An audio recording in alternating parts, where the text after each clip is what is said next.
did not grow up going to church. Always knew there was something better, but didn't know what it was. I met my wife, Amanda, and she always wanted me to go to church.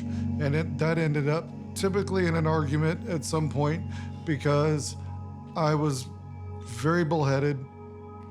The end result was something drastic will probably have to happen for me to believe.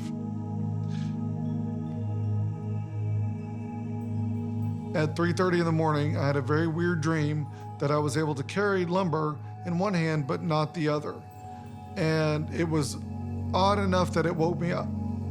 I shook her and told her that I'm dying, call 911.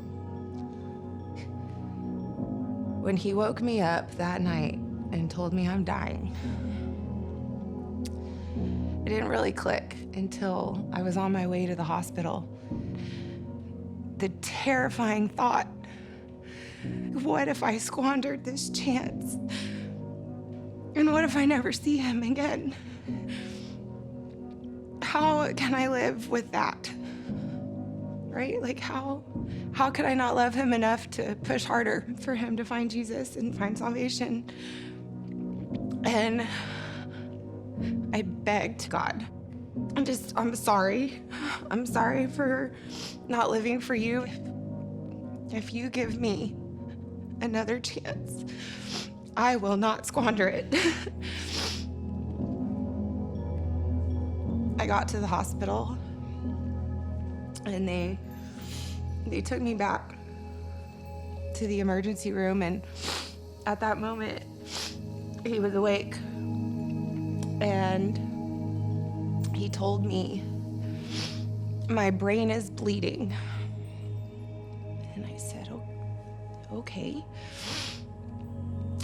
And then he looked at me and he said, I have a really bad headache, make it stop, and started crying. And the doctors came in and they kicked me out.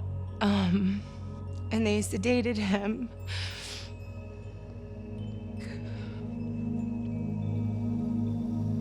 No wife should ever have to see their husband intubated and unconscious.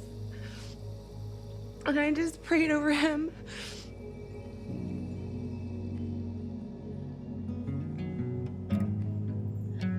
Laying in that bed was, I'm here for a reason. I don't know what it is. Somebody kept me here. And it's the only reason I survived, because I shouldn't have. I feel like God was just kind of like, I got this, and I got you, and I have him. And it's gonna be hard, but it's gonna be okay. We went through many days of therapy, many hospital days. And I kept telling him every little thing. I'm like, God's doing it. He got movement back in his hand. I'm like, God did that. God did that. I wanted him to know everything that was happening was God. He's a forgiving God, that he's a patient God, because he knew it was gonna take me a while to come around.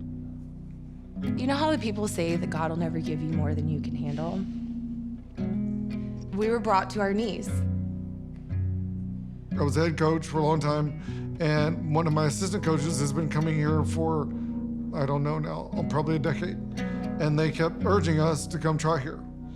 One day we finally came, and we were probably halfway through Jason's sermon, and I kind of nudged Amanda and said, this is where we're supposed to be. We ended up finding and plugging into a house church, which filled many needs that we needed and didn't know we needed. Ron and Alan, they have latched onto him. And finally, last July, he was baptized.